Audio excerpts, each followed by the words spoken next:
Saya mahasiswa Universitas Riau, jurusan Pendidikan Masyarakat semester 7.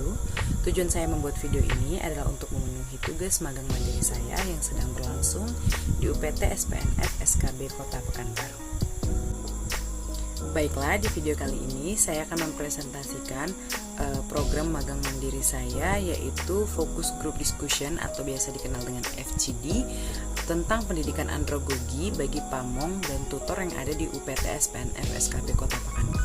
Adapun alasan saya melaksanakan program ini, yang pertama, sebagian besar pamong dan tutor yang ada di SKB ini adalah berasal dari satuan pendidikan formal.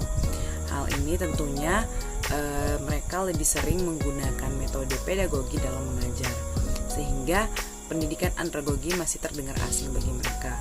Oleh karena itu, hal ini melatar belakangi saya untuk melaksanakan program ini agar tutor dan pamong mengenal apa itu pendidikan andragogi dan bagaimana manfaatnya untuk pendidikan non formal. Karena sejatinya pendidikan andragogi ini sangat sesuai dengan pendidikan non formal dikarenakan metode belajarnya sesuai dengan kebutuhan dan usia warga belajar yang rata-rata adalah orang dewasa. Baiklah, alasan lainnya yaitu berdasarkan hasil penelitian yang saya baca, permasalahan yang paling sering muncul dalam pelaksanakan pendidikan luar sekolah adalah hasil belajarnya, output atau outcome-nya.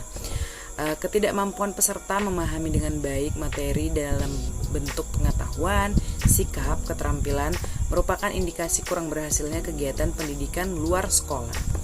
Rendahnya hasil belajar sebagai indikator dari ketidakberhasilan pembelajaran, di mana peserta maupun tidak mampu menerima dengan baik bahan belajar yang diajarkan oleh tutor. Salah satu penyebab yang tidak sesuai dalam pelaksanaan pembelajaran. Secara jelas, saya mengutip dari Knowledge 19 tahun 79 mengatakan apabila peserta didik telah berumur 17 tahun, penerapan prinsip andragogi dalam kegiatan pembelajaran telah menjadi suatu kelayakan. Usia warga belajar pada kelompok belajar program PLS kecuali pada program paket A atau PAUD itu rata-rata biasanya di atas 17 tahun. Sehingga dengan sendirinya penerapan prinsip andragogi pada setiap kegiatan pembelajarannya perlu diterapkan. Perlunya penerapan prinsip andragogi dalam pendekatan pembelajaran orang dewasa dikarenakan upaya membelajarkan orang dewasa berbeda dengan upaya membelajarkan anak-anak. Membelajarkan anak atau biasa yang dikenal dengan pedagogi lebih banyak menggunakan upaya mentransmisikan sejumlah pengalaman dan keterampilan dalam rangka mempersiapkan anak untuk menghadapi kehidupan di masa datang. Apa yang ditransmisikan didasarkan pada pertimbangan warga belajar sendiri. Hal tersebut akan bermanfaat bagi warga belajar di masa datang. Sebaliknya, pembelajaran orang dewasa atau andragogi lebih menekankan pada membimbing dan membantu orang dewasa untuk menemukan pengetahuan, keterampilan, dan sikap dalam rangka memecahkan masalah-masalah kehidupan yang akan dihadapinya. Ketepatan pendekatan yang digunakan dalam penyelenggaraan suatu kegiatan pembelajaran tentunya akan mengaruhi hasil dari belajar warga belajar tersebut.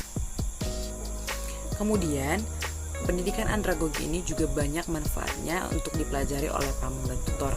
Yang pertama, tutor lebih memahami dan mengetahui kurikulum dalam pendidikan untuk orang dewasa dan tidak mengorientasikan kepada sebuah mata pelajaran tertentu, melainkan berorientasi pada masalah. Kemudian yang kedua, tutor juga memahami bahwa para pendidik orang dewasa bukanlah berperan sebagai seorang guru yang mengajar mata pelajaran tertulis, tetapi ia berperan sebagai pemberi bantuan kepada orang yang belajar. Lalu yang ketiga, bertukar pengalaman melalui proses belajar sehingga memperoleh pengetahuan yang luas. Yang keempat, tutor mengetahui bahwa peserta terlibat langsung dalam proses belajarnya serta berpartisipasi langsung dalam mendiagnosis kebutuhan belajarnya. Nah, berdasarkan manfaat ini, saya dalam pelaksanaannya melakukan beberapa tahapan. Yang pertama yaitu pengenalan apa itu andragogi dan memaparkan tujuan dari pembelajaran andragogi itu sendiri. Kemudian setelah pengenalan itu saya juga melakukan ice breaking agar diskusi tidak terlalu kaku dan tidak terlalu tegang, sehingga materi-materi yang disampaikan dan diskusi yang dilaksanakan dapat diserap dengan baik oleh peserta FGD, di mana mana hal ini juga bisa menjadi contoh bagi tutor sebelum melakukan pembelajaran nantinya di kelas, agar suasana kelas menjadi rileks dalam melaksanakan belajar mengajar. Selanjutnya itu melakukan diskusi, tanya jawab, serta berbagi pengalaman antar tutor, sehingga setiap peserta dapat menambah bahkan memberikan pengalamannya mengajar menjadi tambahan pengetahuan bagi sesama tutor yang secara mereka tidak sadar mereka sudah menerapkan pembelajaran andragogi. Jadi dari sini mereka menerapkan bahwa orang dewasa itu belajar berdasarkan pengalaman, berdasarkan bertukar pendapat, bukan hanya berdasarkan teori yang ada di buku saja. Selanjutnya saya juga memaparkan beberapa metode yang dapat dilaksanakan dalam pembelajaran andragogi. Salah satunya adalah metode mikir. Nah, hal ini tentunya menjadi pengetahuan baru yang sangat antusias diterima oleh tutor dalam pelaksanaannya nanti saat mengajar. Baiklah, dapat disimpulkan pendidikan andragogi merupakan metode pembelajaran yang tepat bagi pendidikan non-formal, yang mana metode ini sesuai dari segi usia, kebutuhan warga belajarnya, sehingga belajar bukan hal lagi yang membosankan atau momok bagi warga belajar. Namun, belajar merupakan hal menarik dan disukai, sehingga meningkatkan minat warga belajar dalam pelaksanaannya, dan tidak ada lagi kasus atau permasalahan outcome atau output warga belajar di pendidikan formal tidak lagi sesuai dengan standar yang seharusnya dicapai. Baiklah, sekian video pemaparan presentasi program FGD yang saya laksanakan di UPTS PNF SKB Kota Pekanbaru.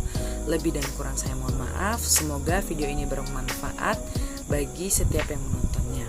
Terima kasih, salam sejahtera. Baiklah, sekian video pemaparan presentasi program FGD yang saya laksanakan di UPTS PNF SKB Kota Pekanbaru. Lebih dan kurang saya mohon maaf. Semoga video ini bermanfaat bagi setiap yang menontonnya. Terima kasih, salam sejahtera.